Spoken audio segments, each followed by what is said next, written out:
What would you actually see if you could rewind the entire universe, every galaxy, every star, every atom in your body, back to the very beginning? If you could watch space itself shrinking in slow motion, would it all truly collapse into a single infinitely small point, a tiny dot where everything once was? Or is that just a picture our minds draw because it's easier than facing how strange the beginning might really be? Tonight, you and I are going to sit with that question gently, without rushing to settle it. Welcome back, traveler. Tonight we drift through science. I picture you somewhere quiet, maybe lying in bed, phone held loosely in your hand, or with headphones on in a darkened room, city sounds dulled behind a closed window.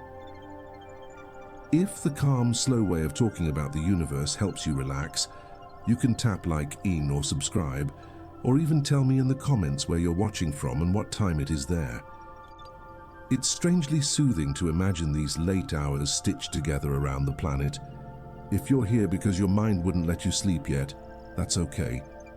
Maybe thoughts about tomorrow keep looping, or you've been scrolling for too long, looking for something that doesn't spike your anxiety. You don't have to impress anyone with how much you understand tonight. You're allowed to let pieces of this story wash past you. It's perfectly fine if your attention drifts, if you miss details, or if you fall asleep halfway through the explanation. Honestly, that's one of the best possible outcomes. We're going to move slowly through the Big Bang story. What physicists really mean by it, what the equations say, where they stop working, and why the phrase infinitely small point is more of a warning label than a photograph. We'll wander through observatories and satellites, through microwave maps of the early universe and chalk-dusted blackboards where people tried to tame infinities. This channel is for people who love big questions, but need a calm place to explore them at night. Here on Orbis Sleep, we like to hold the universe gently, as something you can fall asleep to, not stress about. So tonight, we'll walk slowly through this question of beginnings, through dense, hot early moments, through expanding space, through the edges of what we can actually say, and the honest we don't know yet that waits beyond. This isn't a test, and there's nothing you have to solve before morning. You can just listen, let images form and fade. A young universe glowing, galaxies budding, equations bending under the weight of their own infinities. If you'd like, you can dim your screen, settle deeper into your pillow, maybe close your eyes, and let the story of how space began unfold around you. You can imagine the Big Bang like a match being struck in a dark room, light blooming outward, warmth spreading, a sudden beginning. It's a tempting picture because it fits our instincts. We know how explosions behave. We know what it looks like when something bursts into a space that was already there. But the Big Bang, as physicists mean it, isn't exactly that kind of event. It isn't a fireball expanding into an empty cosmic hall. So it's closer to the hall itself, changing size. Picture a calm, invisible fabric, space itself, quietly stretching in every direction at once. Not stretching through something else, but stretching as the thing that defines distance. In that picture, the center isn't a point you can point to. Every region is carried away from every other region as the fabric expands. From any galaxy, it looks like other galaxies are moving away. That's not because you're at the center. It's because the expansion is built into the geometry. This is why cosmologists often say the Big Bang happened everywhere. Not everywhere in space, but everywhere as space. If you rewind the universe, you don't see galaxies racing toward a single location like shrapnel returning to a bomb. You see distances between all points shrinking. You see the whole cosmic web tightening. The past is not a place over there. It's the same place, just denser, hotter, closer together, more intense. When people say everything came from a single point, they're often compressing an idea that is both subtle and inconvenient. What we can say confidently is that the universe used to be much hotter and denser, and that it has been expanding and cooling for a very long time, about 13.8 billion years, according to our best measurements. That is the backbone of Big Bang cosmology. Expansion plus a hot early phase, supported by multiple lines of evidence. One of those lines of evidence is the cosmic microwave background, a faint bath of radiation that fills the universe. It's like the afterglow of an early time when the cosmos was so hot and dense that light couldn't travel freely. Once the universe cooled enough for electrons and protons to combine into neutral atoms, light finally slipped loose and began its long journey. Today, that ancient light has stretched into microwaves, arriving from all directions, whispering that the universe once lived in a younger, hotter state. You don't have to picture it as a dramatic explosion. You can picture it as an old room that used to be painfully bright and crowded, then slowly became spacious and dim. The light didn't vanish, it thinned out. Its waves stretched longer as the space they traveled through stretched too. Even the temperature of that ancient glow, about 2.7 Kelvin above absolute zero, carries the memory of a time when the universe was a furnace rather than a quiet night sky. Another clue is the abundance of light elements. In the first few minutes after the hot beginning, the universe was like a cosmic kitchen, protons and neutrons colliding, fusing into simple nuclei. This brief era, called Big Bang nucleosynthesis, produced lots of hydrogen, some helium, and a tiny sprinkling of lithium. Observations today match those predicted proportions with striking consistency. It's not a perfect match in every detail. Lithium is famously tricky, but the overall harmony is one of the reasons the hot Big Bang model is taken seriously. And then there's the expansion itself, first observed through redshifts. The light from distant galaxies is stretched, shifted toward the red, because the space between us has expanded while the light was traveling. It's like sound from a receding ambulance dropping in pitch, but with light waves and cosmic distances, the farther a galaxy is, the more its light is stretched. On the largest scales, the universe behaves like a breath, expanding, thinning, cooling, steadily enough that we can measure its rate, its history, even its approximate age. So already, without any talk of infinite smallness, we have a strong story. The universe expands. It used to be hotter and denser. It left behind a microwave afterglow. It forged light elements in its earliest minutes. It grew structure over billions of years as gravity gathered matter into galaxies and clusters. That's the core. It's simple, powerful, and oddly soothing. A universe that changes by rules, not by whim. The infinitely small point enters when we ask a more dangerous question. If we keep rewinding, do we reach an actual beginning? Do densities and temperatures rise without limit until the math says infinite and time itself hits a wall? In the simplest versions of general relativity, if you assume the universe is filled with ordinary matter and you run the equations backward, you can arrive at a singularity, a place where the curvature of space-time becomes infinite. But singularities are often less like real objects and more like alarms. They don't always mean nature becomes infinite. Sometimes they mean your theory has been pushed beyond where it can be trusted. General relativity is extraordinarily successful, but it doesn't include quantum mechanics. And the early universe, when everything is unimaginably dense, is exactly where quantum effects should matter. It's like trying to describe the texture of sand with a map designed for continents, useful at large scales, misleading when you zoom too far in. That's why careful cosmologists speak with a particular kind of humility. They'll say, we have strong evidence for a hot, dense early phase, and we can model the universe reliably back to fractions of a second after that phase began. But the closer you push toward time equals zero, the more you're stepping into a fog where the mathematics may be pointing at its own blind spot. The phrase infinitely small point is not a photograph from the beginning. It's more like a note in the margin that says, something new is needed here.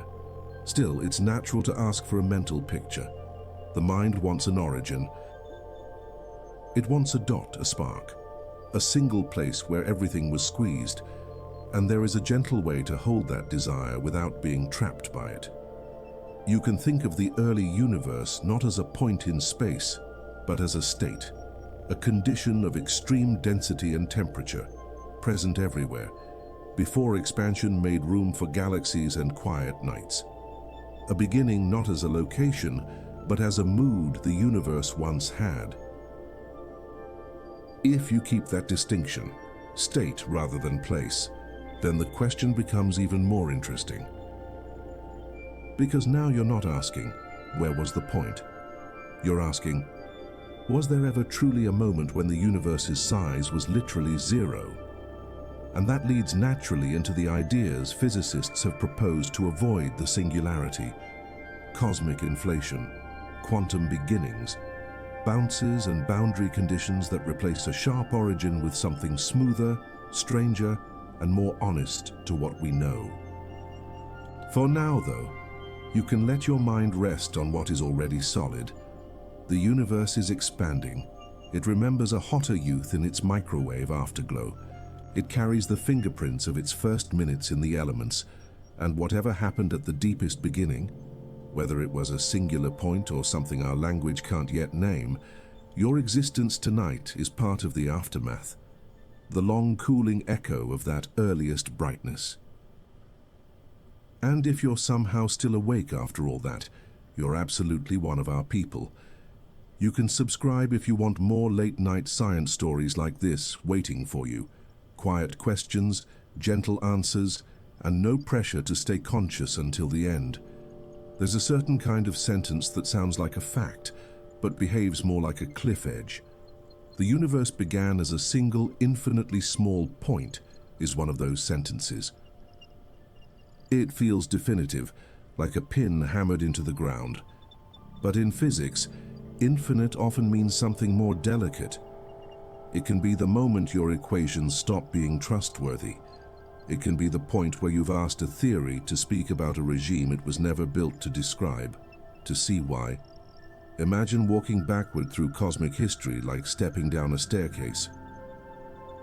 Each step takes you to a time when the universe was a little smaller, hotter and denser. At first, the steps are sturdy. We have galaxies and clusters. We have the cosmic microwave background. We have element abundances. We can model expansion with remarkable confidence. But as you descend, the stairs become thinner and the air changes. The physics you know is still there, but it begins to strain. In the early universe, hotter doesn't just mean warm. It means energy packed into every cubic centimeter. Radiation so intense that matter behaves differently. At temperatures of billions of degrees, atoms can't exist. Electrons don't cling to nuclei. Everything is a plasma, a soup of charged particles and light.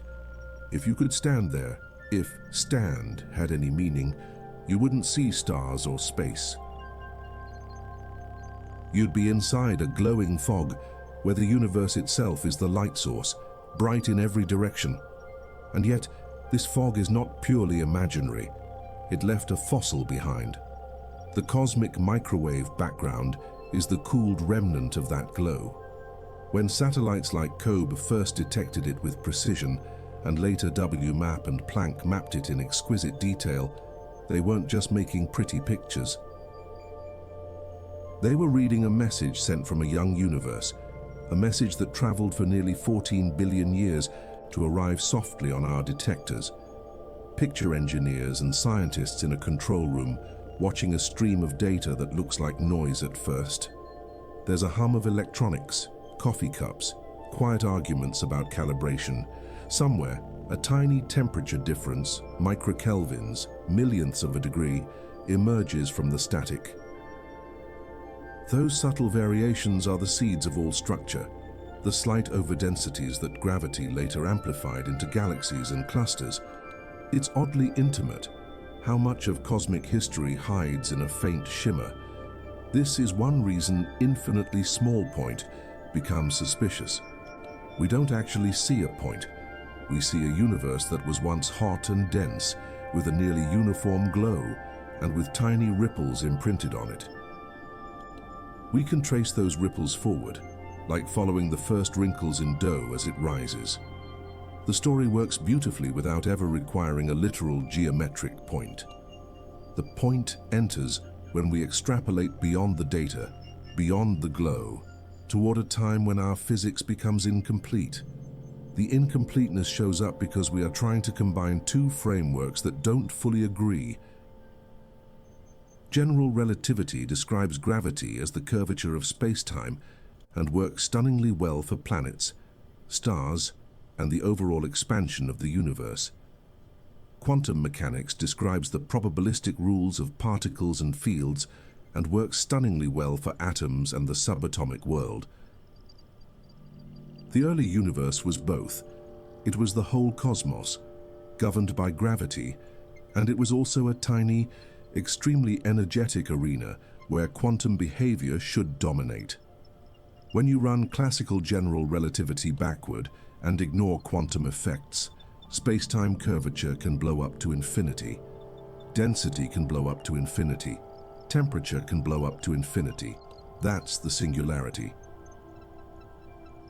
It's like a speedometer that keeps rising until the needle snaps off the dial. The snapping doesn't prove the car truly went infinitely fast. It proves the instrument wasn't made for that situation.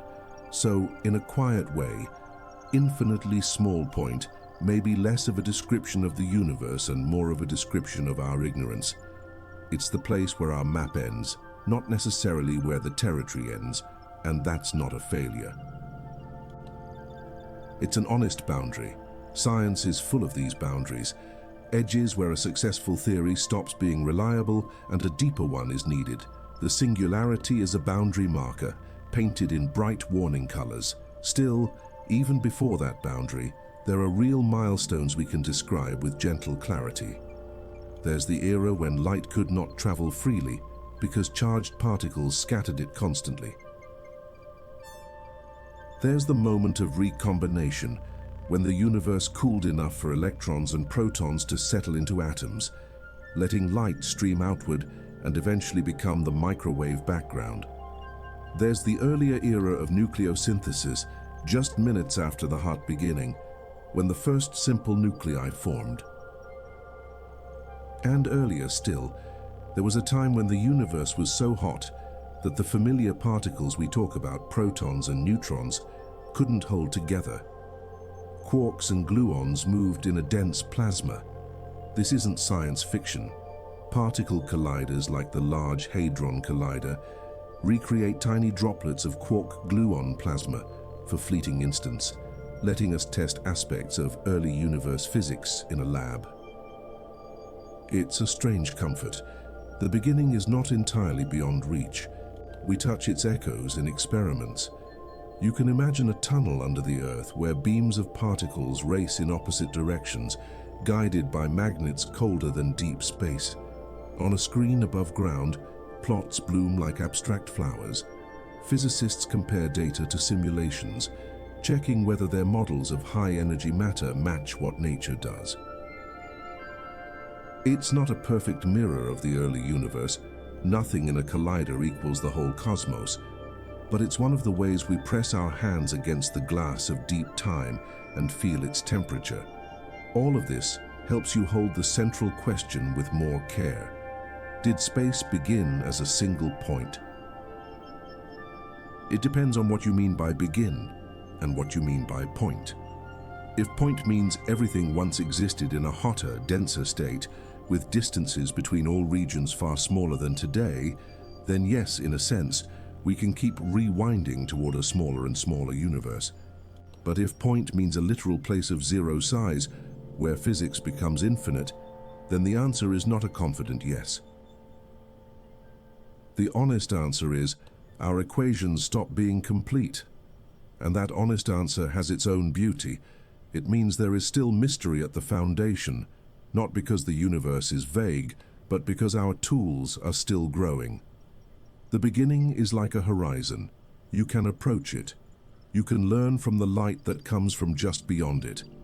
But you may not be able to cross it with the same concepts you used to get there. You need new ideas, new mathematics, new ways of thinking about what space and time even mean. For tonight, you don't need to solve that.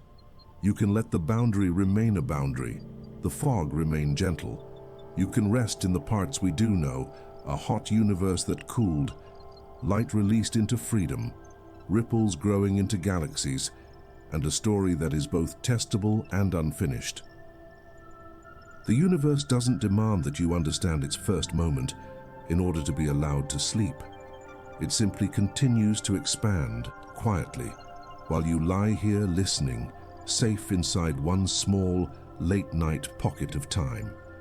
Somewhere in the late 20th century, cosmologists began to feel that the early universe was behaving a little too neatly. The cosmic microwave background looked almost the same in every direction, with only tiny temperature differences. Space looked remarkably flat on large scales, as if the geometry had been tuned with care. And the distribution of galaxies, later on, seemed to grow from small primordial ripples that were present from the start. It was beautiful, but it also raised an uneasy question. How did the universe arrange these conditions so consistently? A puzzle appears when you picture the young universe as small, hot, and expanding, but not expanding fast enough at first. Light travels at a finite speed. In a very young cosmos, regions far apart might not have had enough time to exchange signals, share heat, or agree on a common temperature.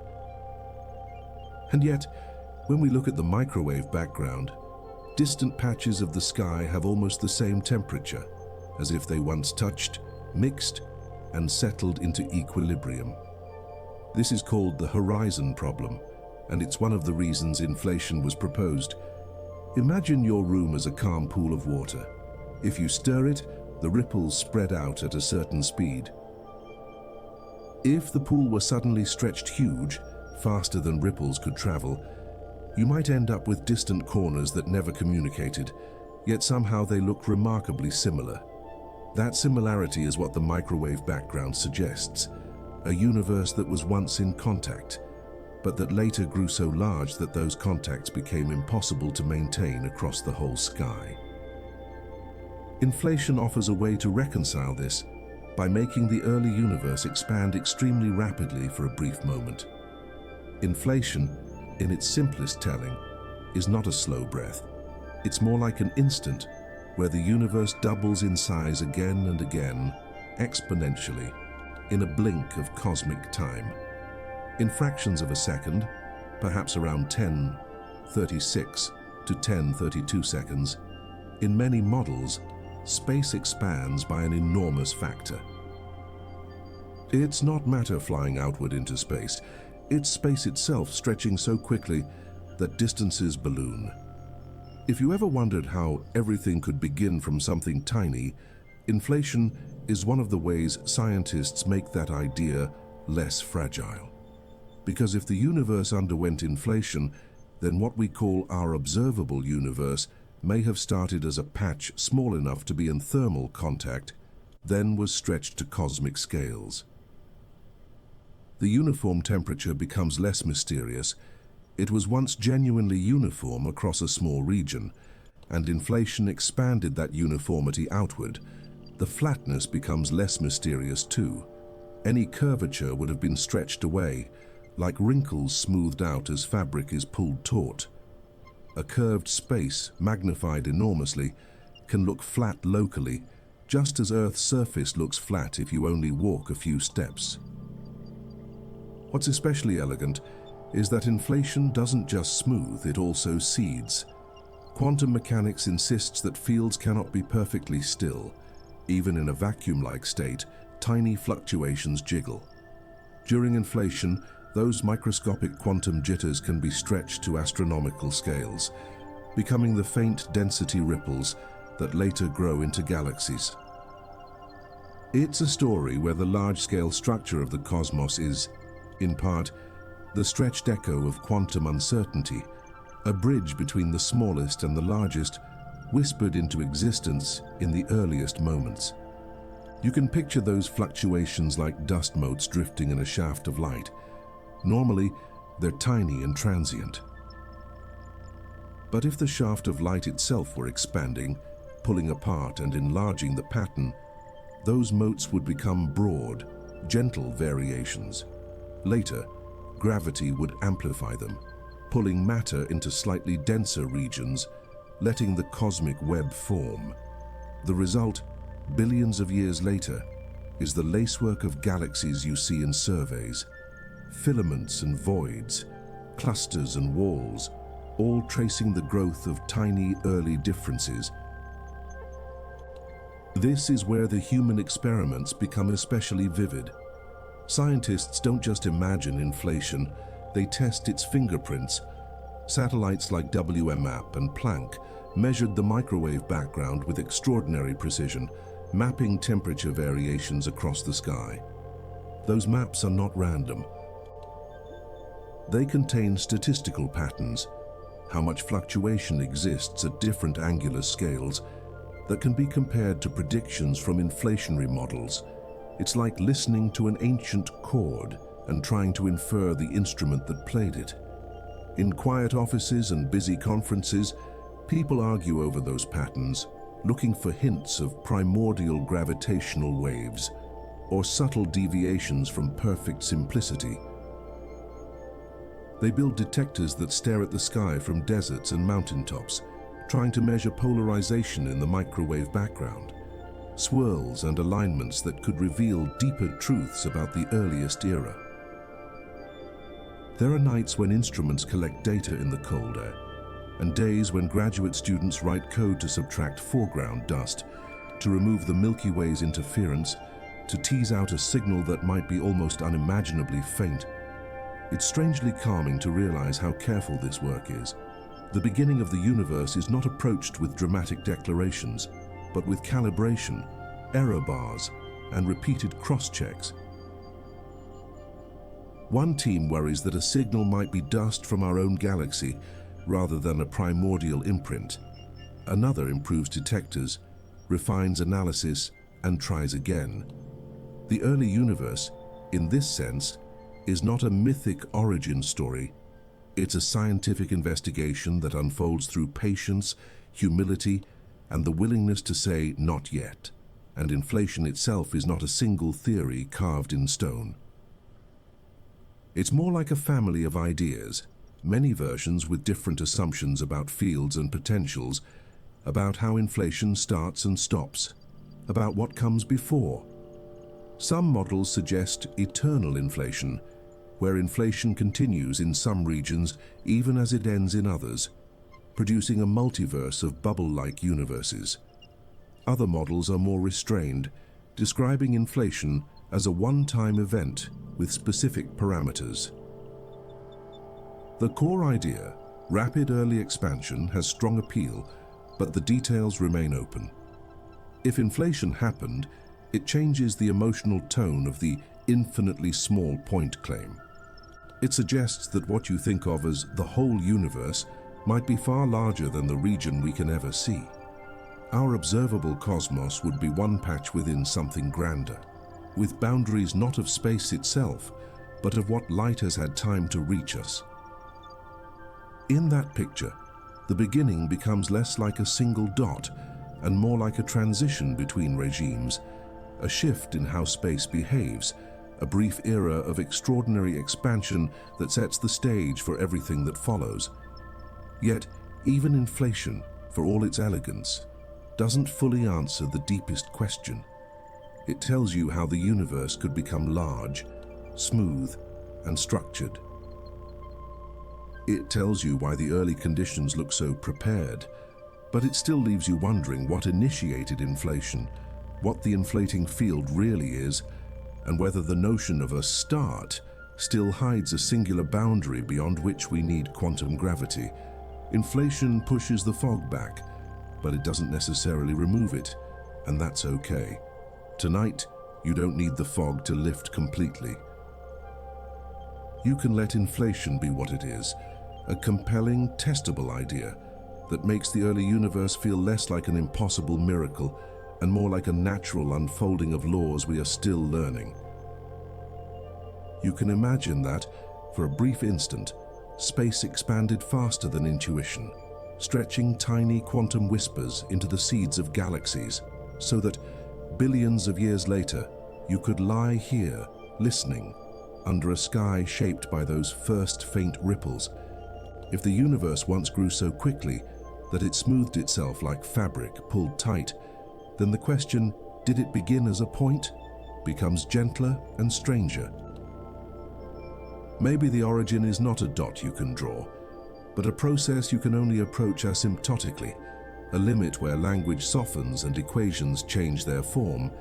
And if that thought lingers in your mind, like a quiet star you can't stop looking at, it might lead you naturally toward another mystery.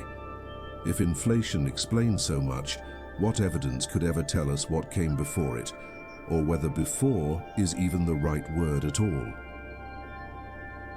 The deeper you follow this question, the more it starts to change shape in your hands. At first, it sounds like you're asking about size. Did space start tiny? Perhaps infinitely tiny?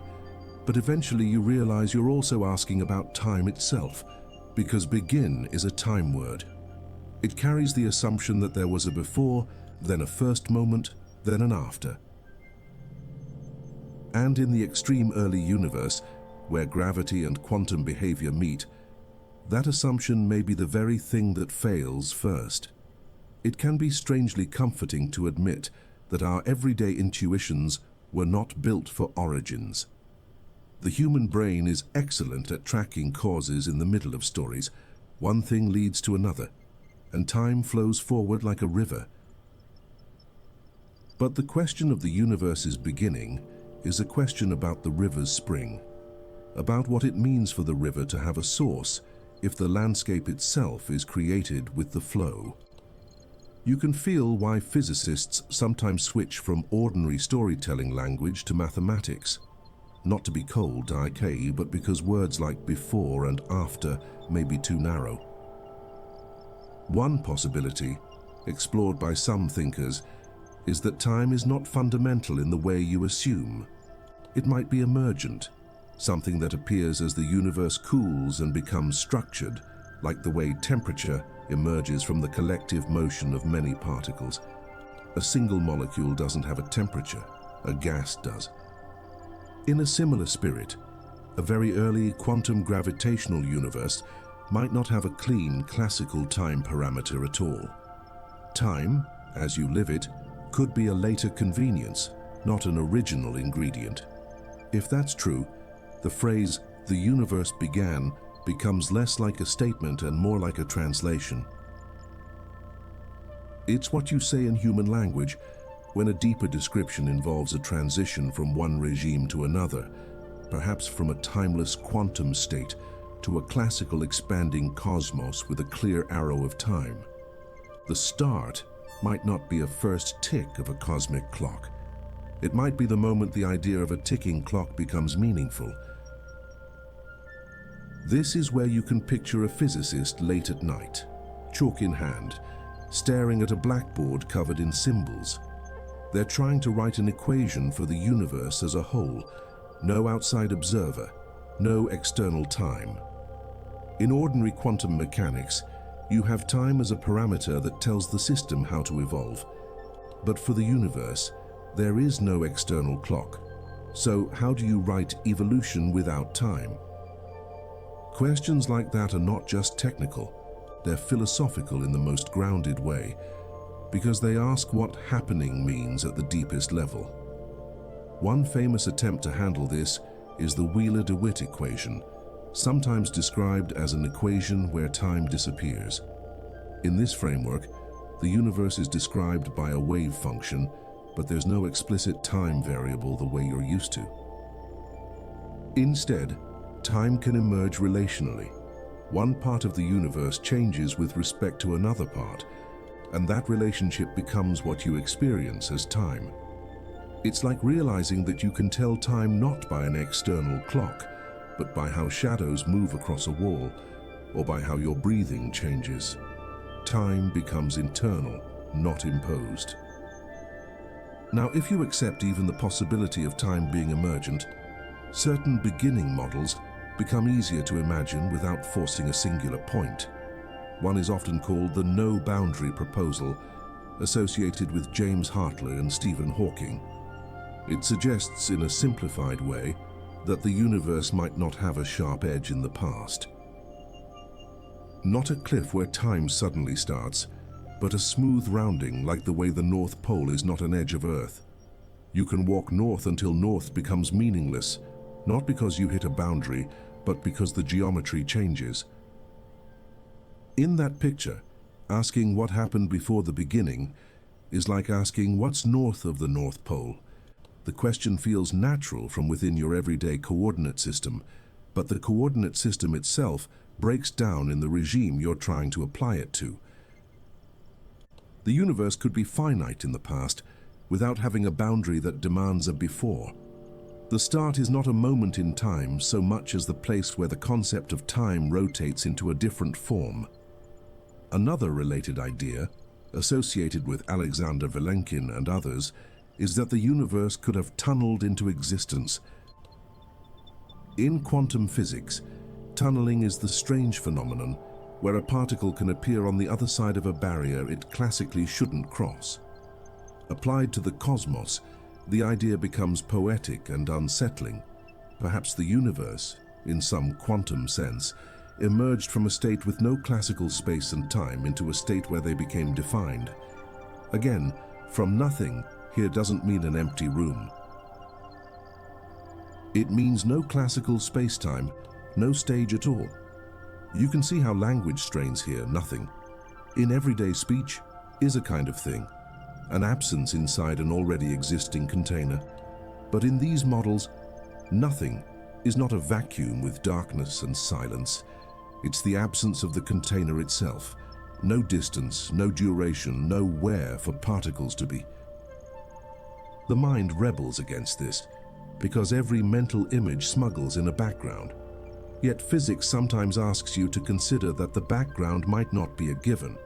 To keep it gentle, you can treat these ideas as different ways of respecting the same warning.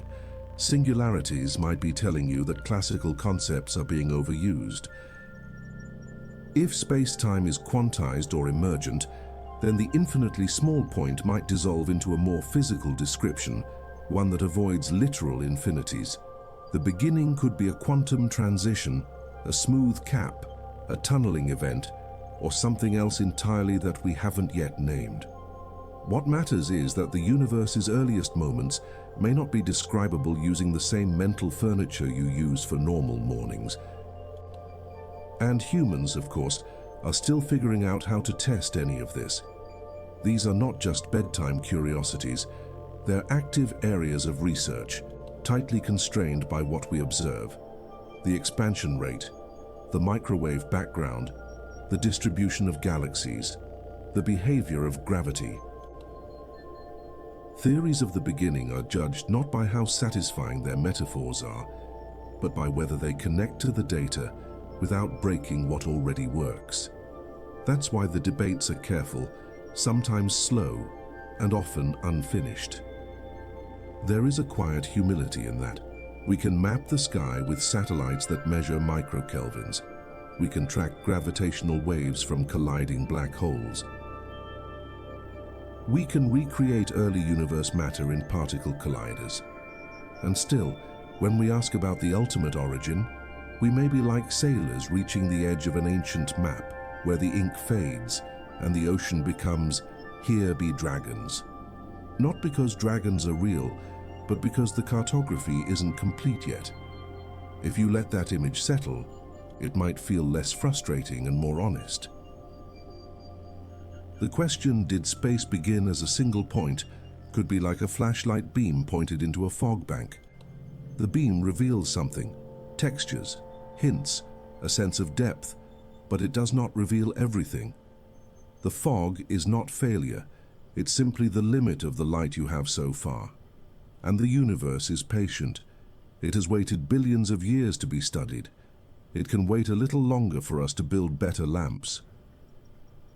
So tonight, you can hold the beginning as a question with multiple gentle answers. Maybe the universe had a singular start in some deeper theory that resolves infinities cleanly. Maybe the start was boundaryless, like a pole, where before becomes meaningless. Maybe space-time emerged from a quantum regime where time, as you know it, wasn't yet real. Whatever the truth, you are not required to solve it to rest. You can simply notice that the desire for a neat origin is a human desire, and that reality is allowed to be stranger, smoother, or more subtle than our first pictures.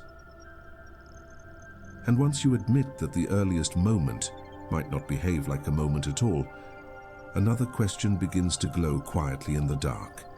If time and space can emerge, if beginnings can be smooth instead of sharp, then what, if anything, sets the arrow of time pointing forward, making the universe feel like a story rather than a loop of unrelated scenes?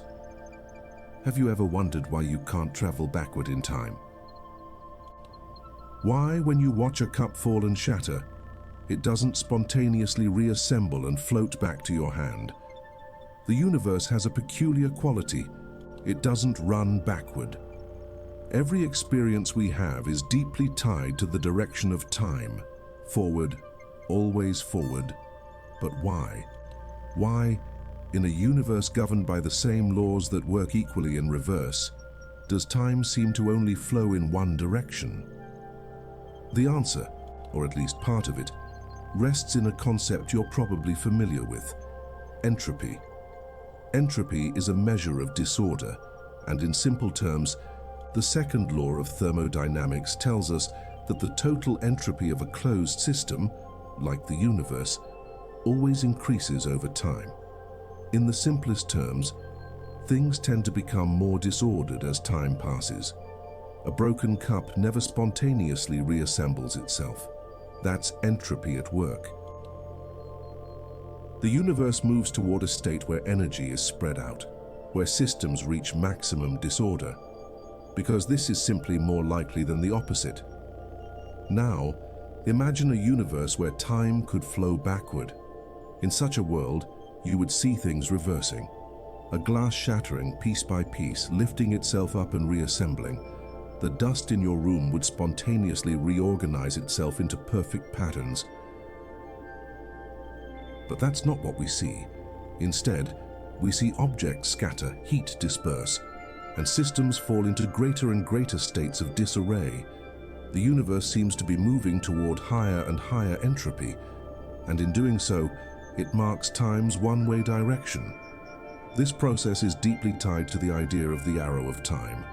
The arrow of time is what makes time feel like it has a direction, forward, from past to future. But in the fundamental laws of physics, such as Newton's laws of motion or Einstein's equations for gravity, time is symmetric. That is, the laws that govern objects in motion or the curvature of space-time work exactly the same whether time is moving forward or backward. The equations are time reversible, and yet we don't see the universe unfolding backward. So why do we experience time as moving forward, from cause to effect? The answer lies in the initial conditions of the universe. The Big Bang began with extremely low entropy, with the universe in a highly ordered state. Since then, entropy has been steadily increasing, driving the universe to more disordered states. In this sense, the arrow of time is fundamentally tied to the increase of entropy. As entropy grows, the passage of time becomes more and more distinct. The process is irreversible because disorder or high entropy is statistically much more likely than order or low entropy. It's like dropping a spoon into a bowl of soup. The spoon doesn't jump back out by itself. Here, in this quiet, reflective space, You might wonder about the human experiments that have explored this idea. One of the most famous thought experiments is the concept of Maxwell's demon. Imagine a tiny being in a box filled with gas particles. This demon can open and close a tiny door between two parts of the box, letting only fast-moving particles through in one direction and slow-moving particles in the other. If it could do this without using any energy, it could reduce the entropy of the box and create a violation of the second law of thermodynamics. This thought experiment highlights how entropy is tied to information and energy, something physicists are still unpacking today. But in the real world, there's no Maxwell's demon, and the laws of thermodynamics always hold true. The entropy of the universe is always increasing, driving the arrow of time forward. So what does this mean for our understanding of the beginning of the universe? The early universe was highly ordered, with low entropy. But as it expanded and cooled, entropy began to rise, and time started to have a clear direction.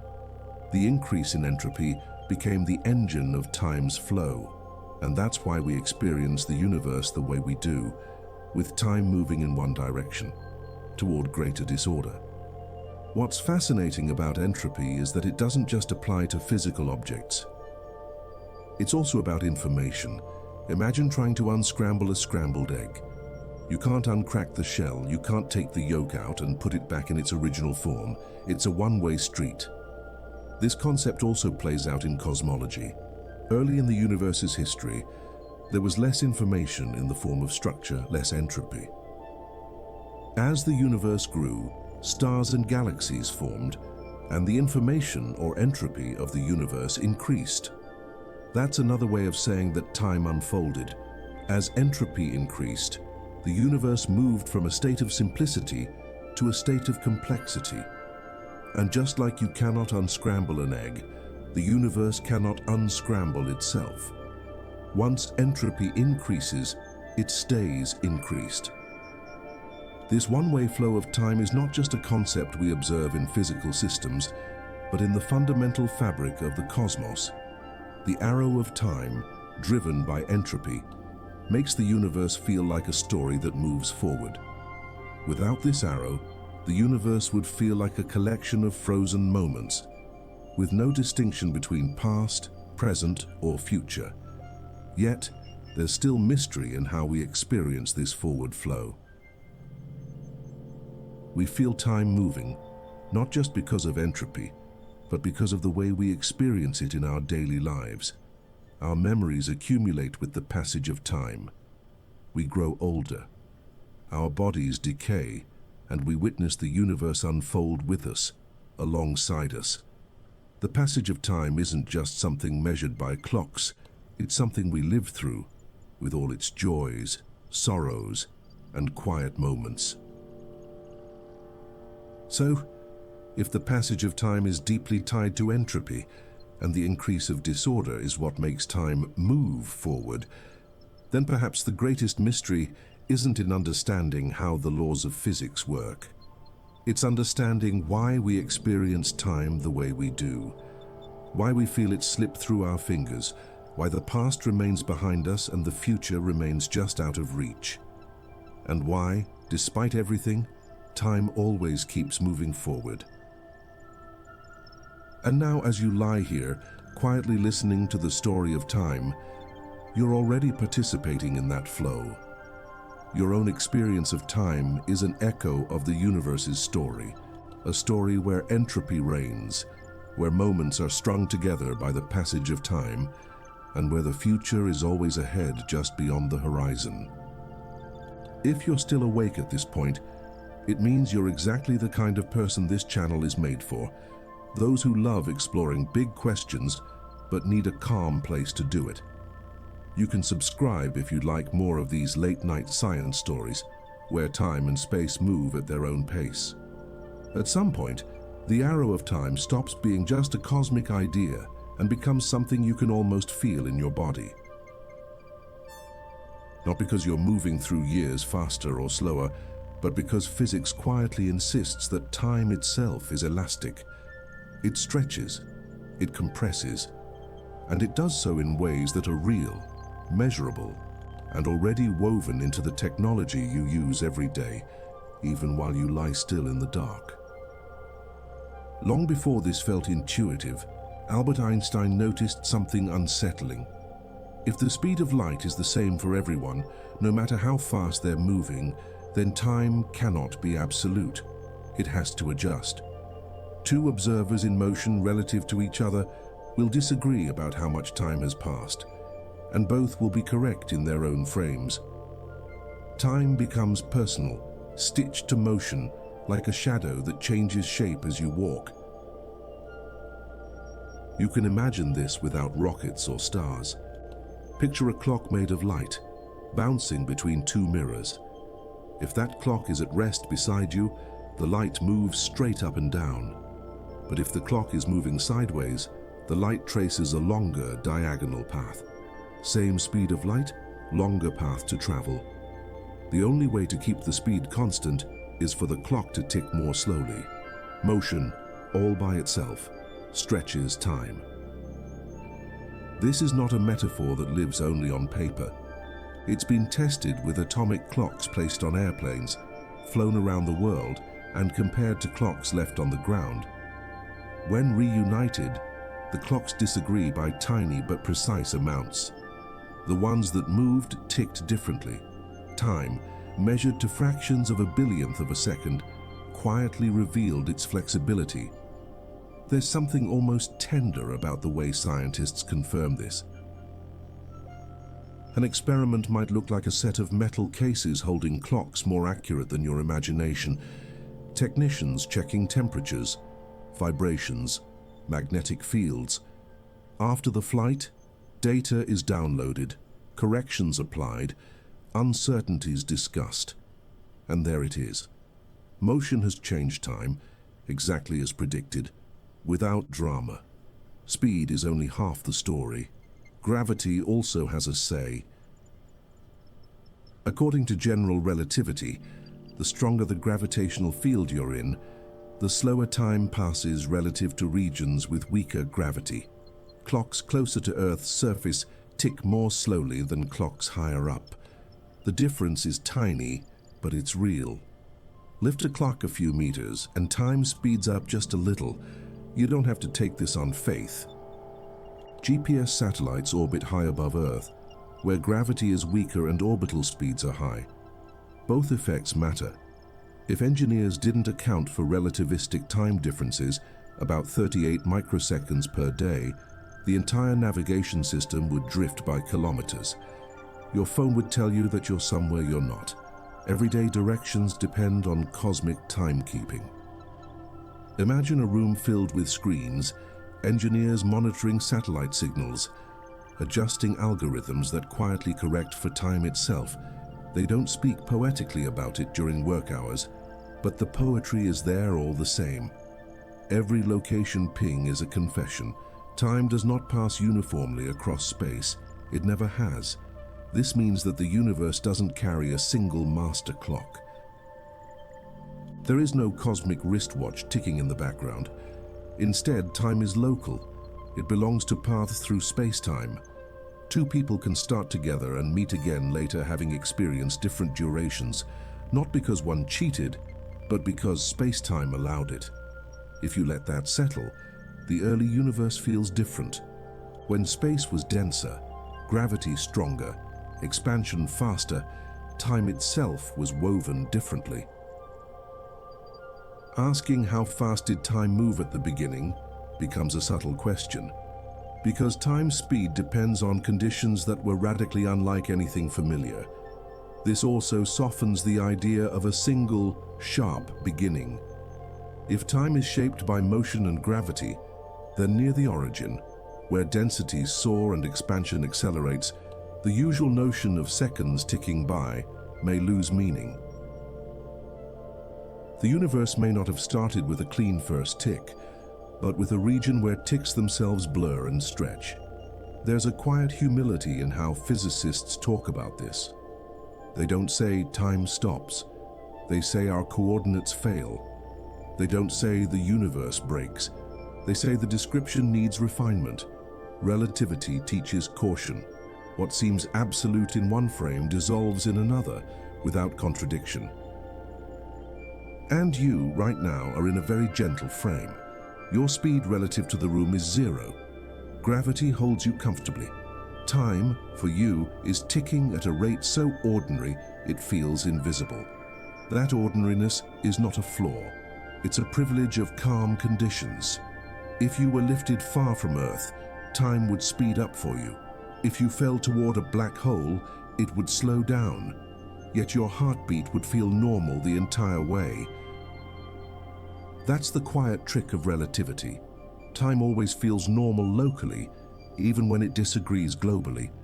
So when we talk about the universe's beginning, we're talking about a place where normal had not yet settled in, where motion, gravity, and expansion braided time into unfamiliar patterns.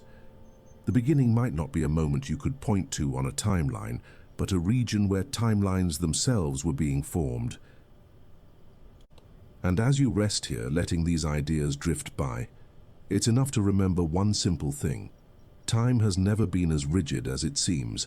It bends with motion, deepens with gravity, and softens at the edges of our understanding. If that feels slightly disorienting, that's okay. The universe has been gently disagreeing with our intuitions for a long time, and it's in no hurry for you to catch up. You don't need to imagine the beginning as a dot yet.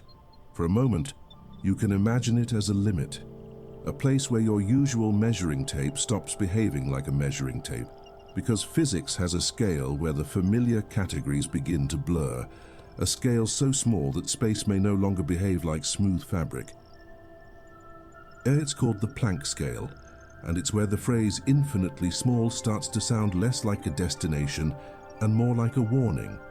In your everyday life, small means grains of sand, then cells, then molecules, then atoms. You can keep shrinking the mental camera, nuclei, protons, quarks, and still the stage space seems continuous, like a flawless sheet.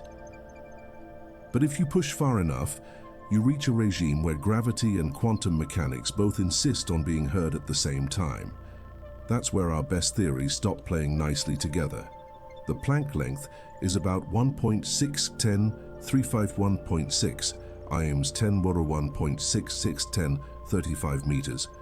The Planck time is about 5.4610.445.4 IMS 10^5.441044 seconds. Those numbers are so extreme that they resist intuition, the way deep ocean pressure or the inside of a star resists your imagination. They're not just small. They're the scale at which space-time itself might become grainy, fluctuating, or fundamentally different from a smooth continuum. To see why this matters, picture what happens if you try to localize something into an extremely tiny region. Quantum mechanics tells you that confining things tightly tends to require higher energy. Gravity tells you that packing energy into a small region curves space-time more strongly. Push hard enough, and you risk creating a black hole, a region where your attempt to look becomes the thing that hides the answer. The universe, in a way, protects its smallest secrets by making observation heavy. So when classical relativity says singularity, it may be describing not a real point of infinite density, but a moment where the concept of smooth space-time stops being valid. It's like trying to draw a perfect circle on a pixel screen and getting frustrated by the squares. The circle isn't wrong, your resolution is. The singularity might be the pixelation of reality showing through. That's why quantum gravity is the dream, a framework that merges the curved geometry of relativity with the probabilistic texture of quantum physics. But it's also one of the hardest problems in science, because we can't easily build machines that reach Planck energies. The Planck energy is around 10^19 GeV, far beyond any particle collider we've ever made. Our experiments, for now, must be clever, indirect, patient. One candidate approach is loop quantum gravity, which suggests that space is not infinitely divisible, but built from discrete chunks, tiny quanta of geometry. In this view, areas and volumes come in packets, and the fabric of space is more like a weave than a sheet. If that's true, a literal zero-size point might be impossible. The universe could reach a smallest meaningful scale and then behave differently, perhaps even avoiding the singularity. Another famous candidate is string theory, where the basic building blocks aren't point particles at all, but tiny vibrating strings. A string has extension. It can't be squeezed into a perfect mathematical point in the same way. Different vibration patterns look like different particles, like notes on an instrument. The promise is seductive. Maybe the point problem dissolves because nature never used points to begin with.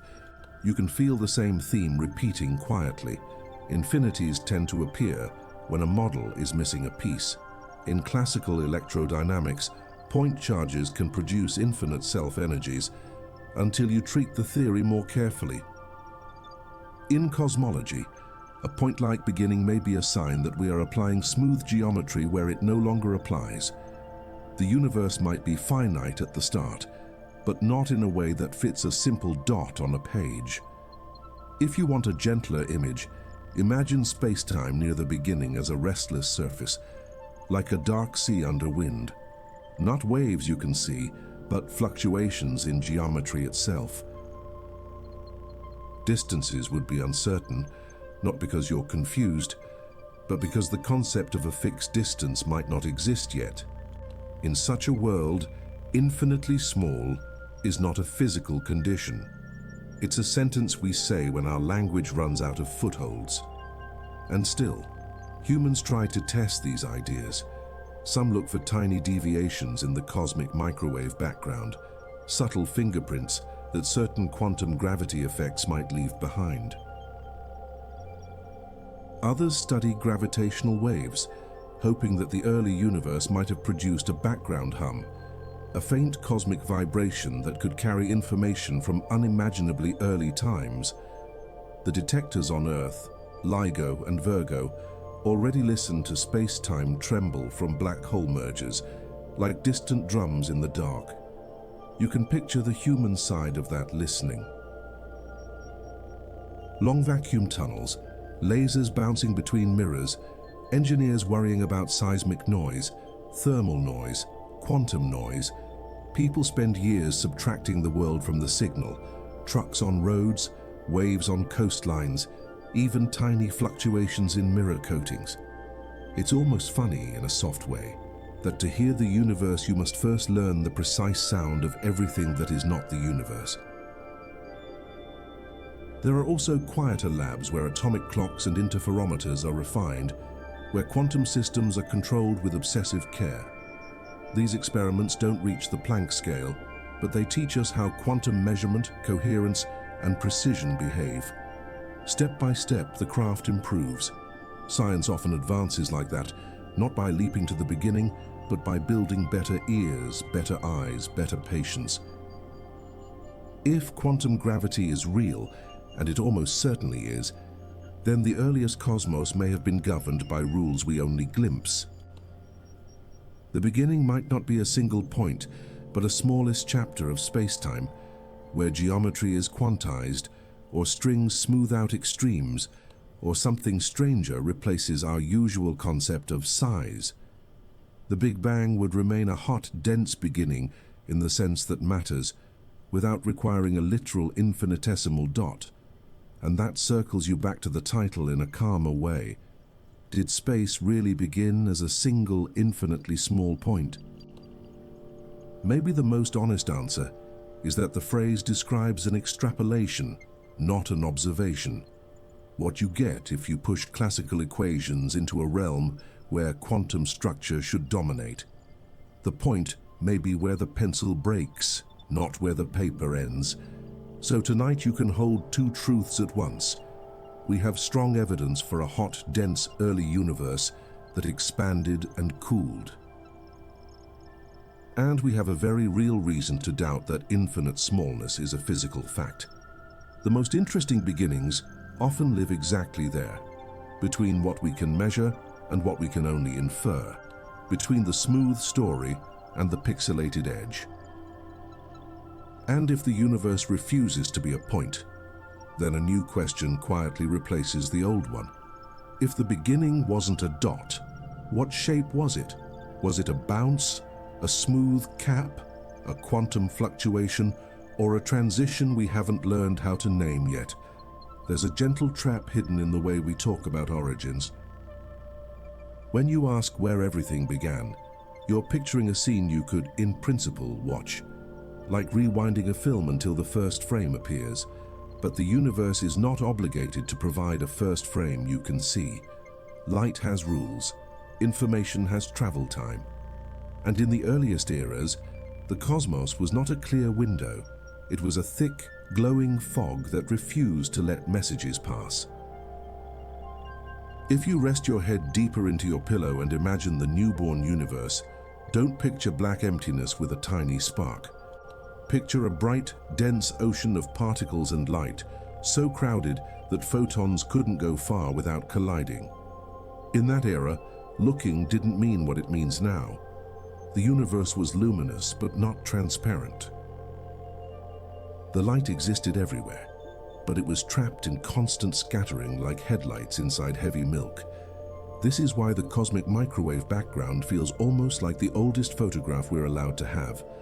It comes from a time when the universe finally cooled enough for atoms to form, freeing light to travel long distances, about 380,000 years after the hot beginning. That's ancient, and yet it's not the first instant. It's the first moment the universe became see-through. Everything earlier is hidden behind that glowing wall. So when someone says space began as a point, it's worth noticing how much of that claim is built from extrapolation. We observe expansion today. We see evidence of a hot early state. We trace the cooling backward. But the closer you push toward the beginning, the less direct your evidence becomes. You're not watching a tape anymore. You're extending a curve beyond the part you've measured. The observable universe itself has a horizon, not like a fence in space, but like a limit in time. There are regions so far away that their light has not had enough time to reach us since the universe became transparent. Their stories are still in transit, still crossing the dark. That means the universe can be larger, perhaps far larger, than the sphere of information available to us. And a beginning might not be a dot at all, but a condition across a much vaster arena. You can feel the difference if you imagine standing in a wide field at night with a small flashlight. Your beam illuminates a patch of grass. It doesn't create the rest of the field. It simply can't reach it. The darkness beyond the beam isn't nothing, it's unlit. In the same way, the cosmic horizon doesn't define what exists. It defines what can currently send you evidence.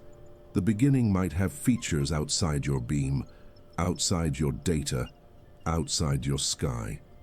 This is where the human side becomes quietly heroic. Scientists spend years turning the sky into a measurement, separating what's primordial from what's local. The microwave background is not handed to us cleanly. It's buried under the Milky Way's dust, under radio sources, under the glow of our own galaxy. Teams build instruments, launch satellites, and then spend even longer subtracting foregrounds, checking systematics, arguing about what's signal and what's contamination. If you ever want a picture of patience, imagine a researcher late at night comparing two maps, one from a satellite, one from a different instrument, looking for consistency down to a few microkelvins. Imagine them worrying about tiny temperature drifts in detectors, about calibration sources, about scanning patterns. In cosmology, the most dramatic claims often depend on the least dramatic work.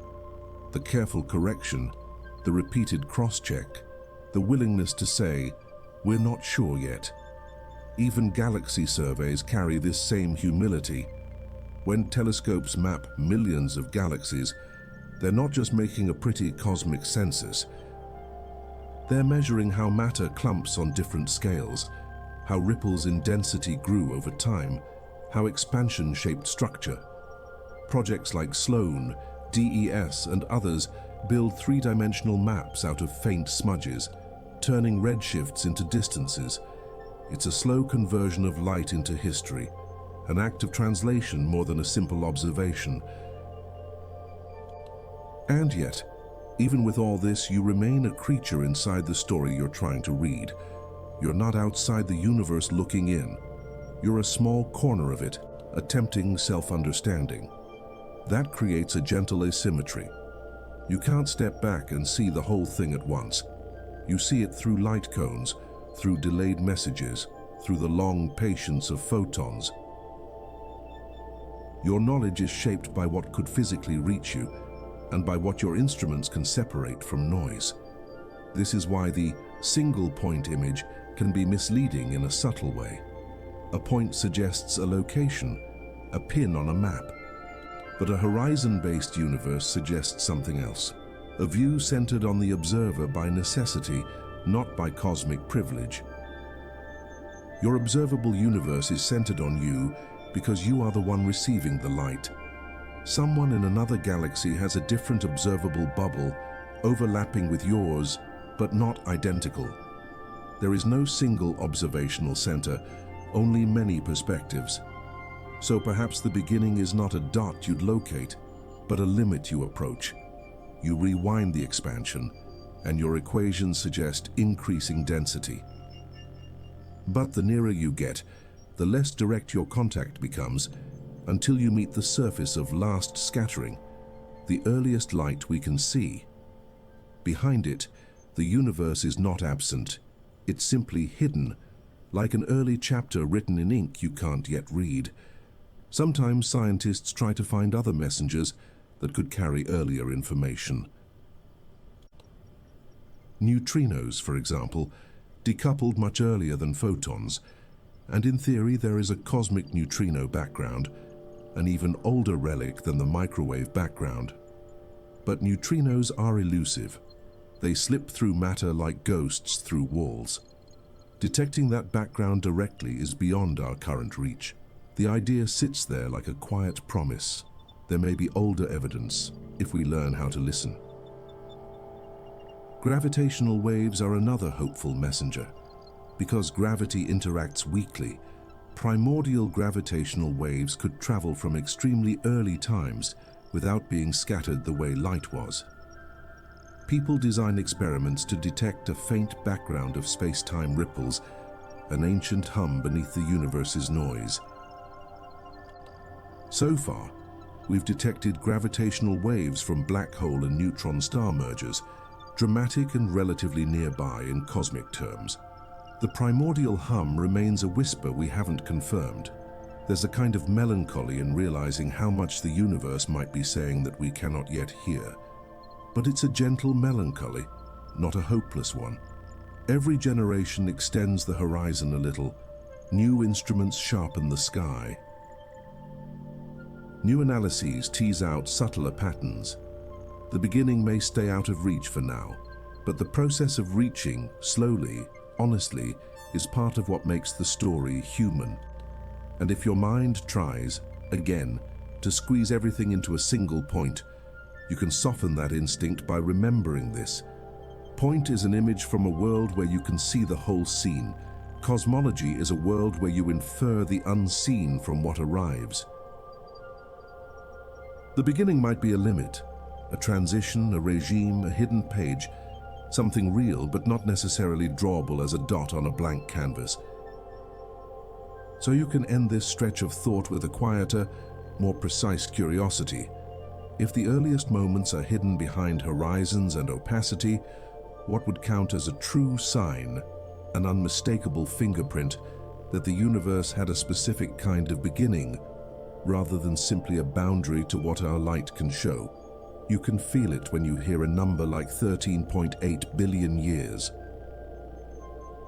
It lands in your mind like a stone dropped into a deep well, and you wait for the sound of it hitting bottom. The age of the universe is not just trivia. It's a way of placing your own small night inside a much larger timeline.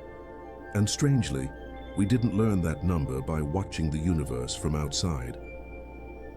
We learned it the way you learn a hidden room in your own house, by noticing drafts, echoes, and the way certain doors don't quite close.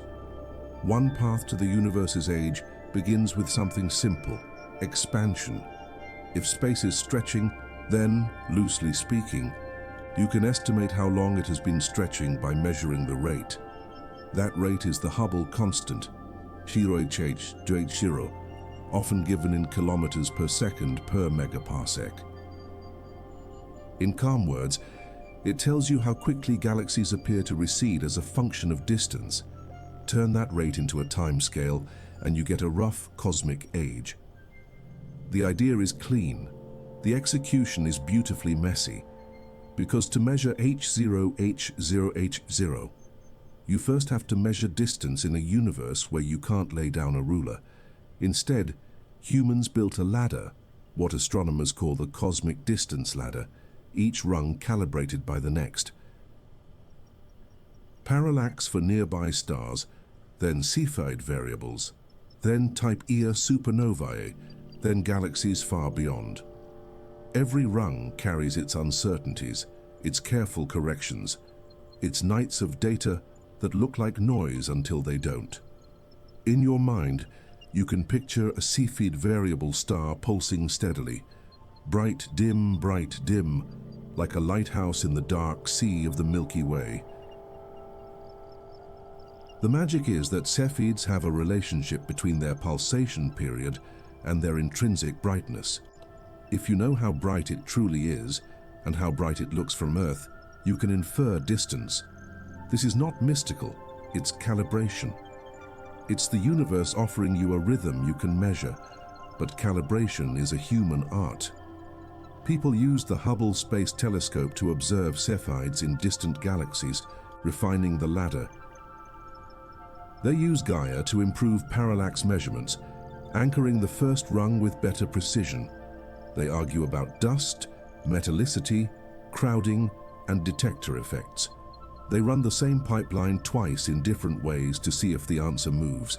Every decimal place is fought for politely, with spreadsheets and skepticism and tired eyes.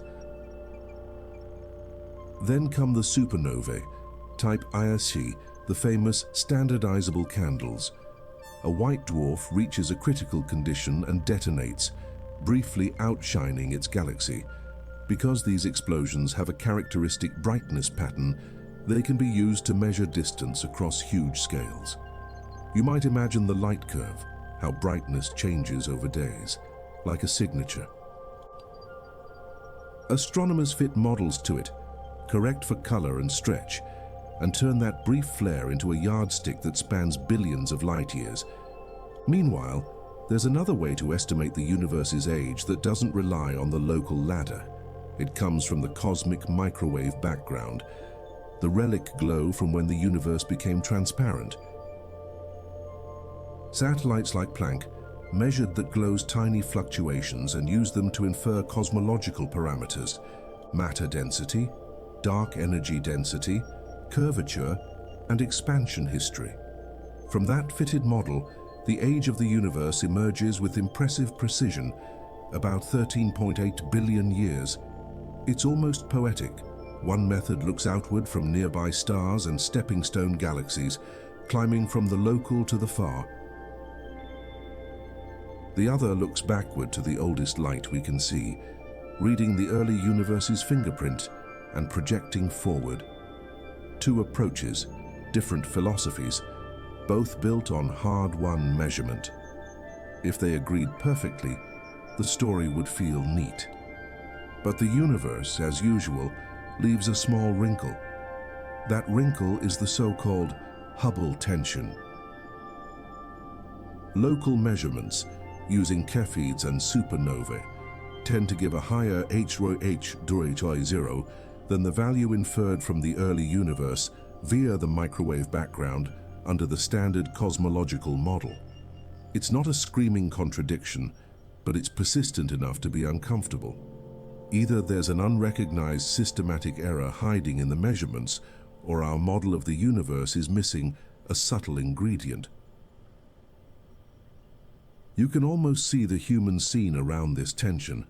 One group insists their calibration is solid, their uncertainties honest. Another group points to potential biases, selection effects, dust, stellar population differences, subtle instrument quirks.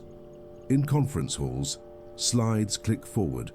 In quiet offices, code is rerun with one parameter tweaked.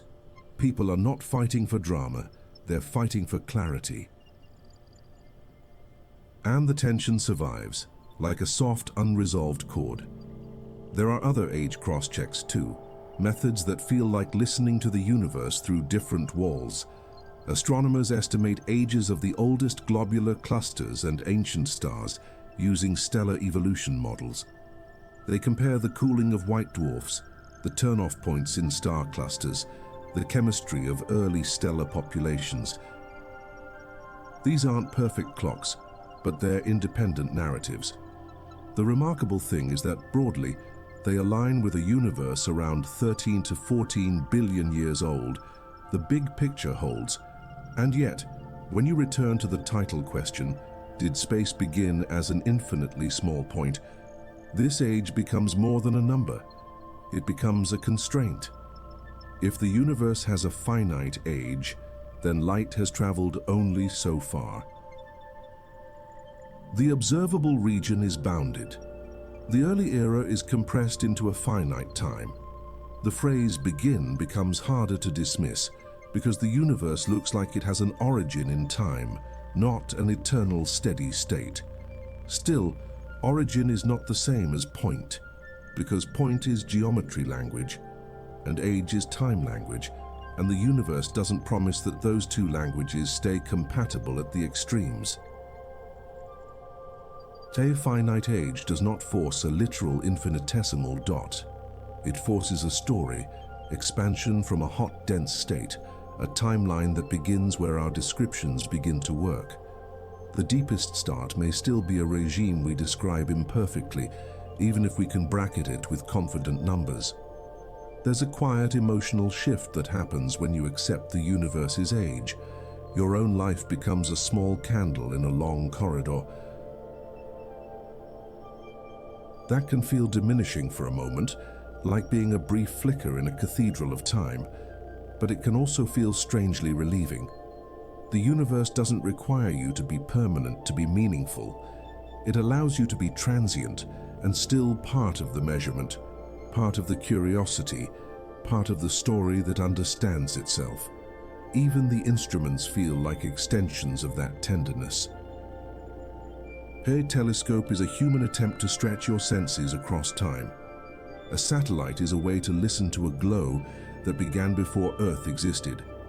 A carefully measured supernova is a signal that lets you mark distance and time together, like pinning notes onto a map you'll never fully unfold.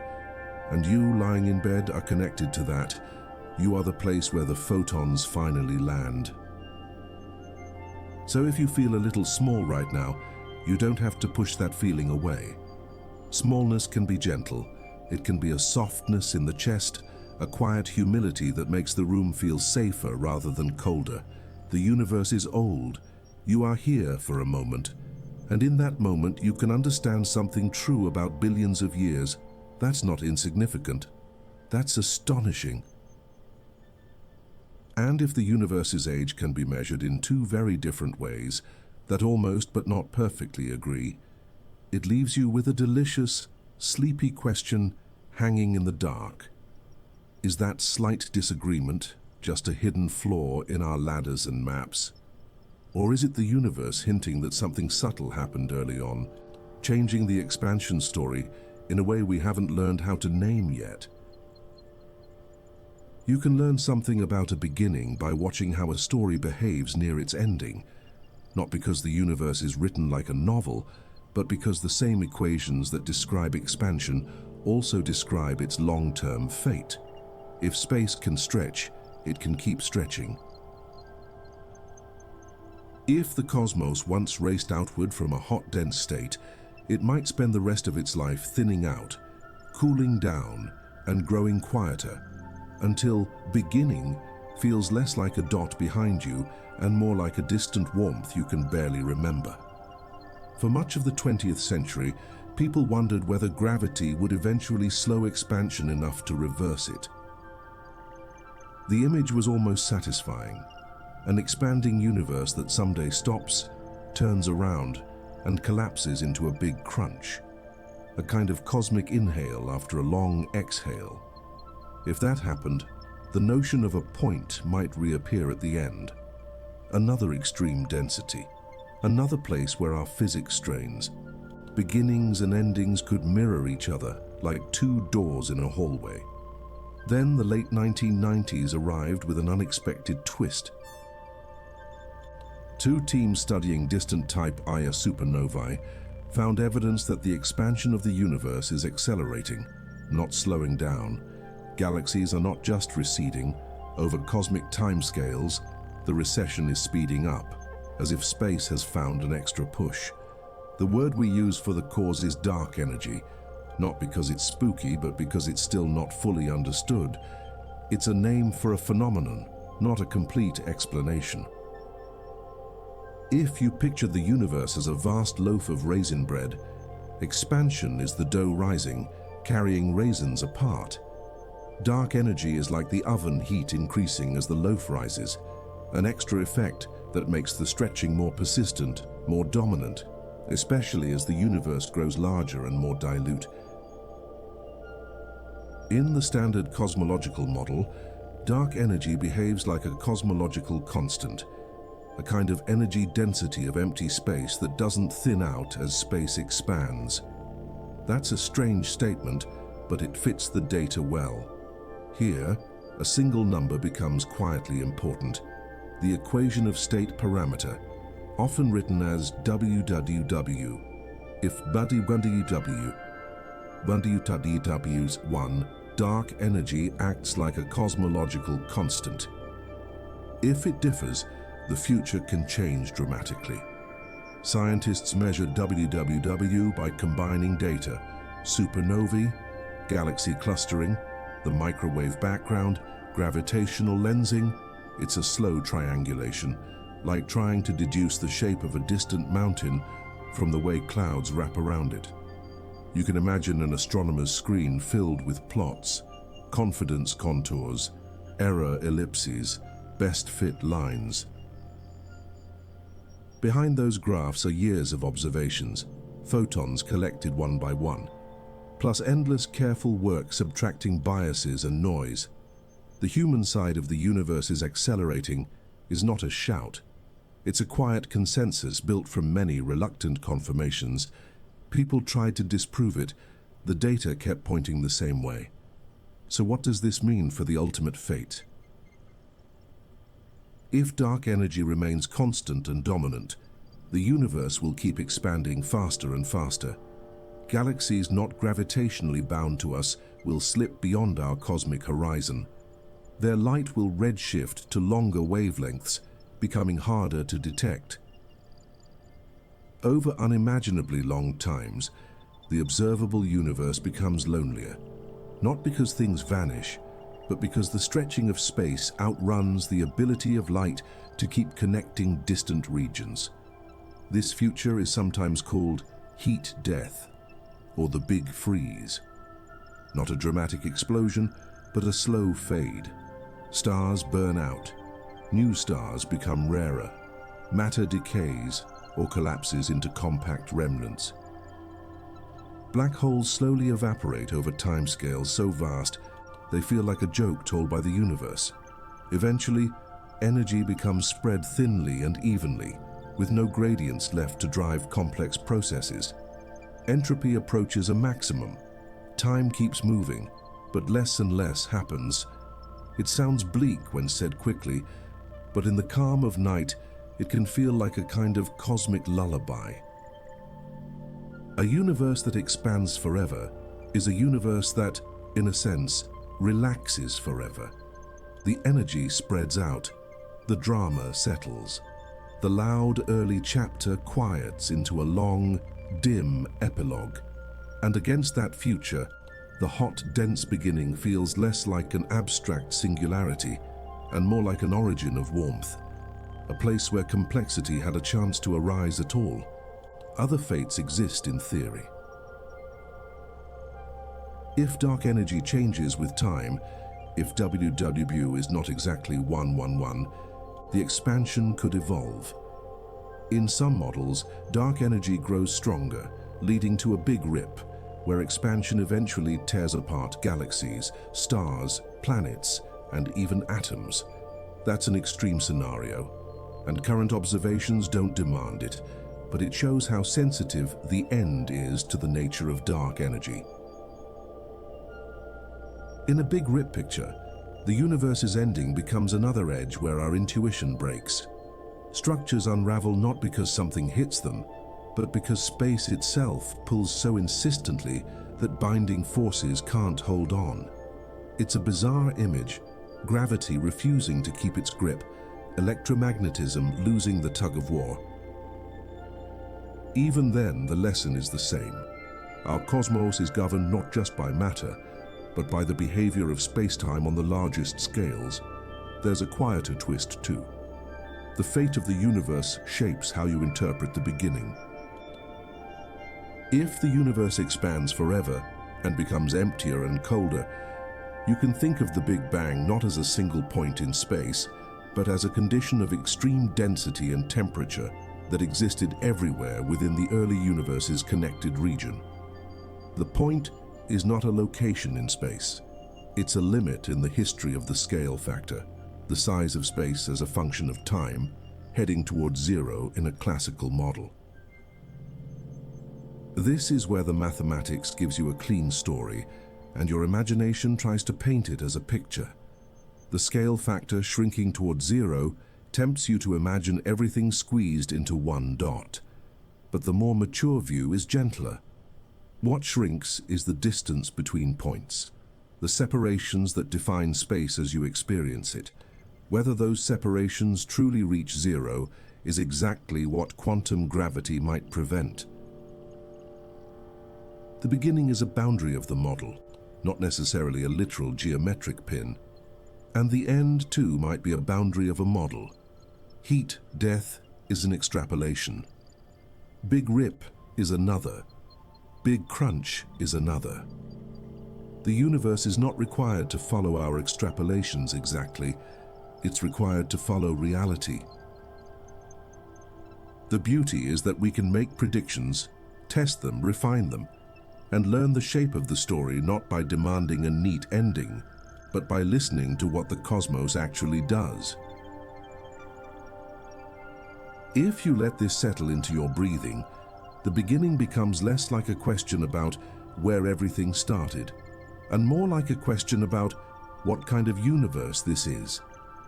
A universe that accelerates, that carries dark energy, that grows toward emptiness.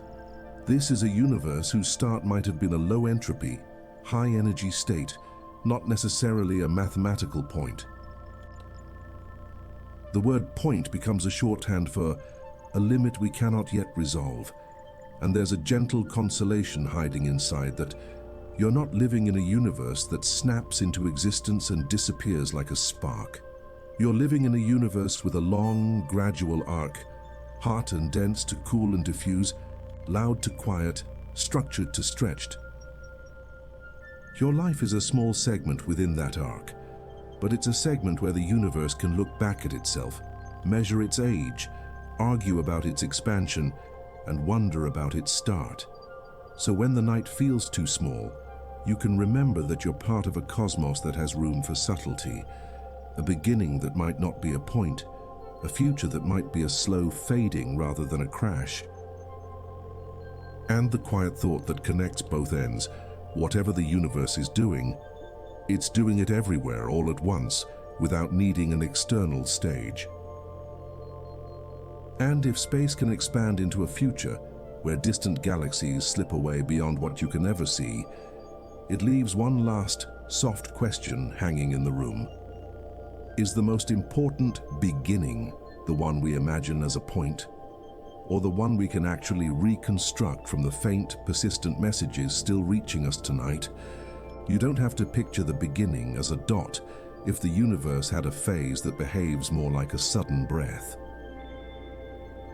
Not a breath you can hear, not a dramatic gust, but a runaway swelling of space so fast that ordinary intuition can't keep its footing. This idea is called cosmic inflation, and even if it's not the final story, it reshapes the way infinitely small sits in your mind. Less like a literal object, more like a misleading snapshot taken with the wrong lens. Inflation was proposed to answer a quiet puzzle. The universe looks remarkably uniform in temperature across the sky. When scientists map the cosmic microwave background, they find it is almost the same in every direction, differing by only about 1 part in 100,000. Yet without inflation, widely separated regions of the early universe wouldn't have had time to communicate and equalize. It's like finding 2 rooms at the same temperature, without any doorway between them and wondering how they agreed. Another puzzle is geometry. On large scales, the universe looks very close to spatially flat, the way a vast plane looks flat, even if you're standing on a sphere. Measurements from the microwave background and other surveys suggest curvature is tiny, so tiny that if space is curved, it's curved on scales far larger than what we can see. Without inflation, you'd need the early universe's conditions to be fine-tuned to an eerie degree. Inflation offers a gentler explanation. Rapid expansion would stretch any initial curvature toward flatness. There's a soft elegance in that stretching. Imagine a wrinkled piece of fabric pulled tight until the wrinkles smooth out. Or imagine the surface of a balloon that's being inflated so quickly that on a small patch, the curvature becomes almost impossible to notice. Inflation takes a small, perhaps highly curved, perhaps uneven region and expands it into something that looks uniform and flat across the portion we observe.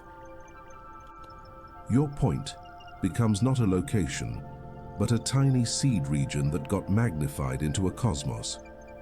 What makes inflation feel both powerful and unsettling is that it's not just expansion, it's a special kind, accelerated expansion, driven by an energy-like field in a high-energy state.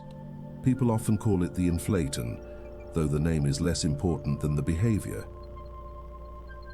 During inflation, the scale of the universe could increase by an enormous factor in a tiny fraction of a second.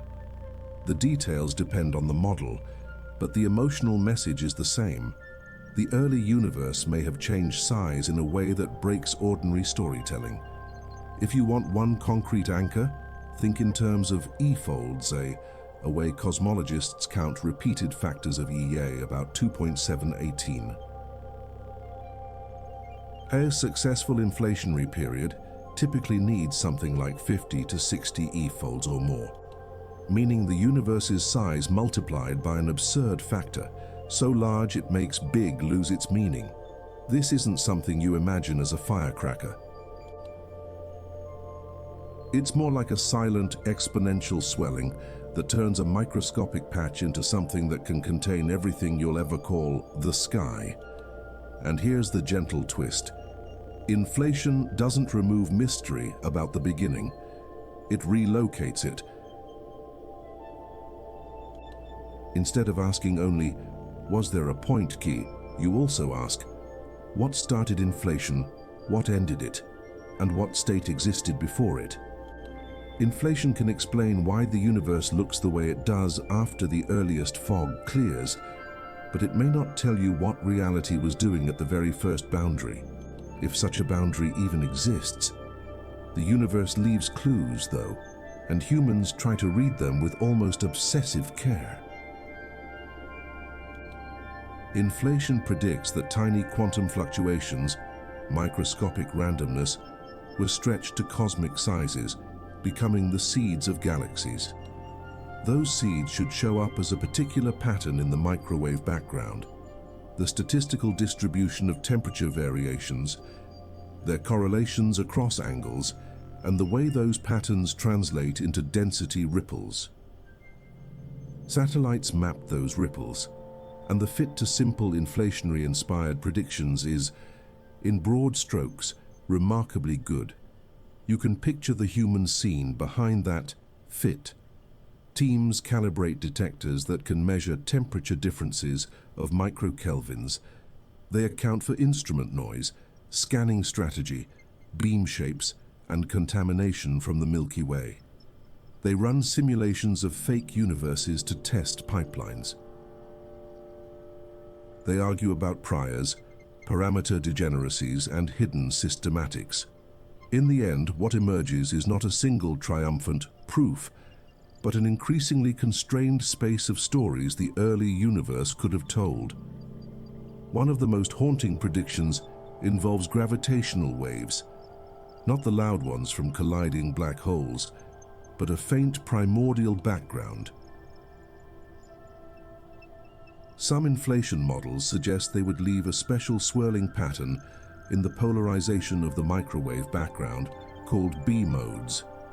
Detecting that would be like finding a whisper from an era earlier than the oldest light, an imprint of space-time itself trembling during the universe's earliest swelling. Experiments have searched for this pattern for years, pushing sensitivity, fighting dust, refining analysis. The dust problem is almost comically poetic.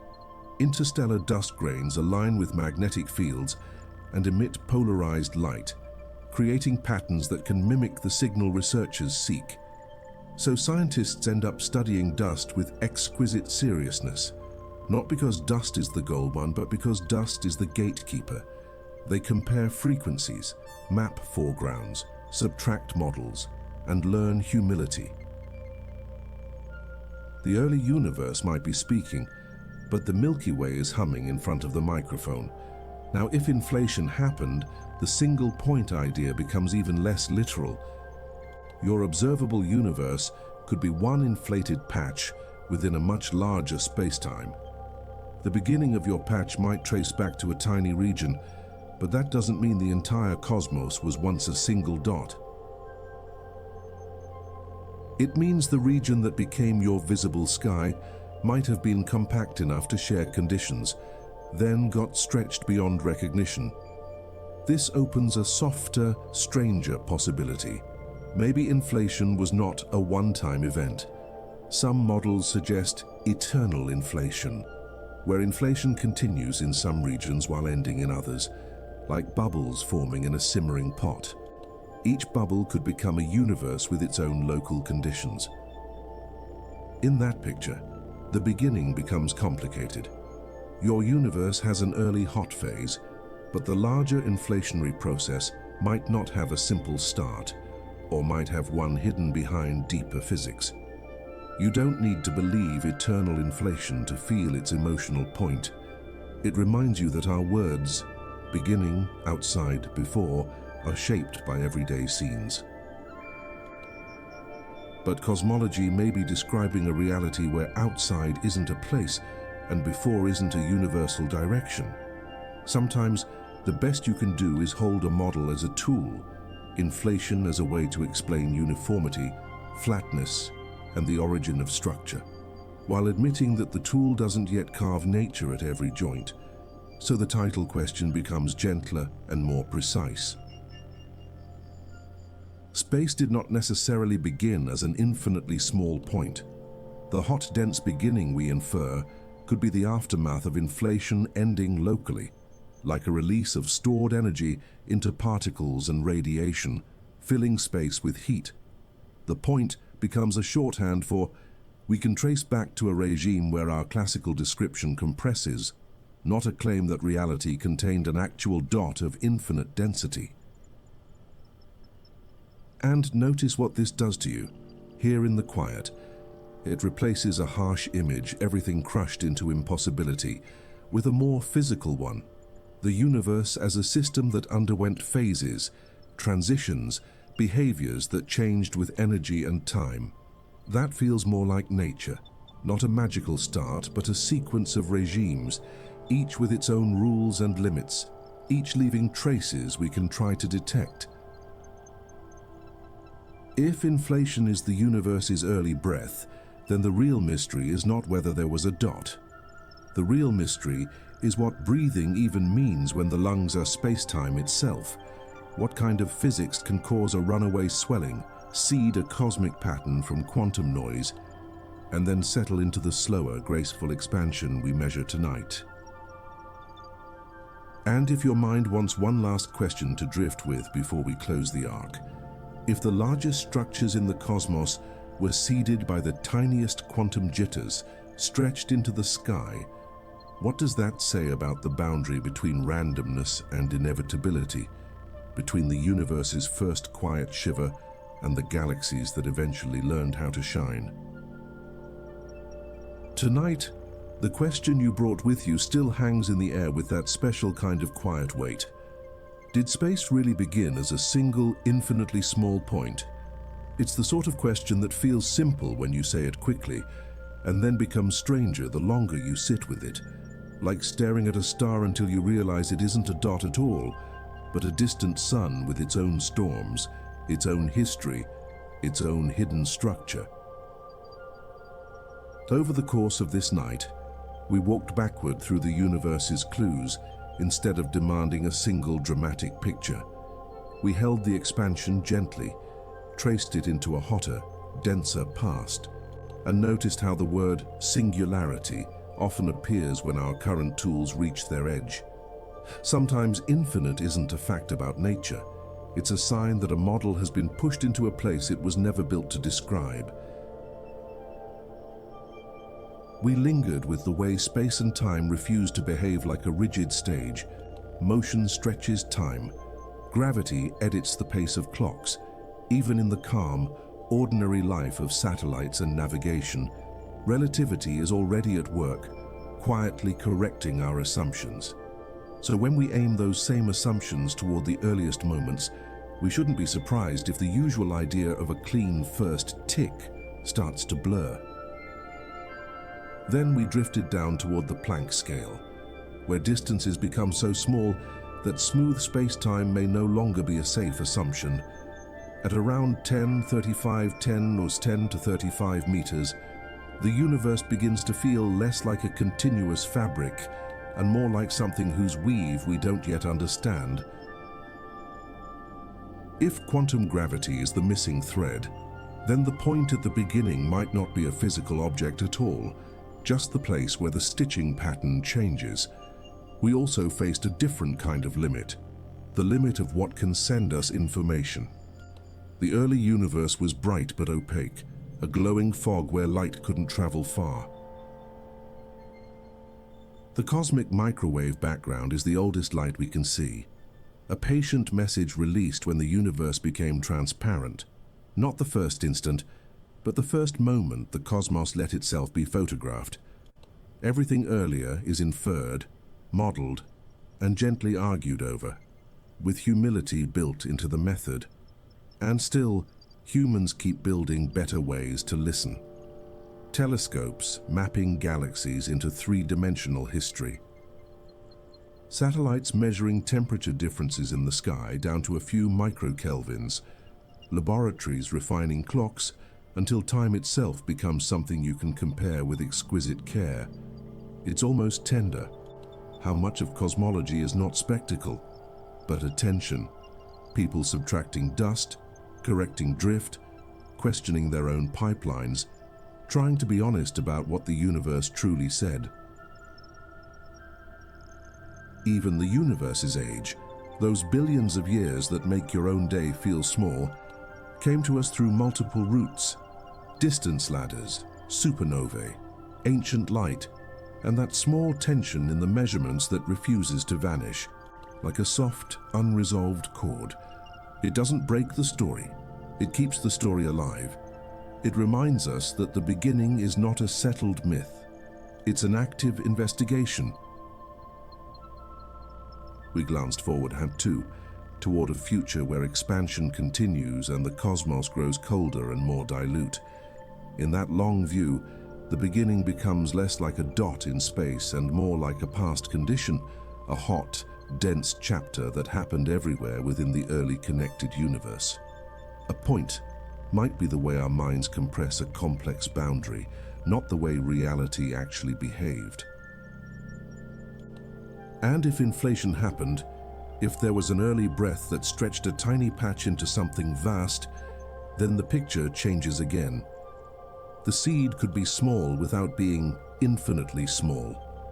The beginning could be a transition rather than a pinprick, a phase change rather than a single location. The question becomes not just where it started, but what rules governed that earliest behavior, and what traces those rules left behind in the sky we still measure. Now, after all of that, you don't have to hold the entire universe in your head. You can let the big ideas loosen their grip.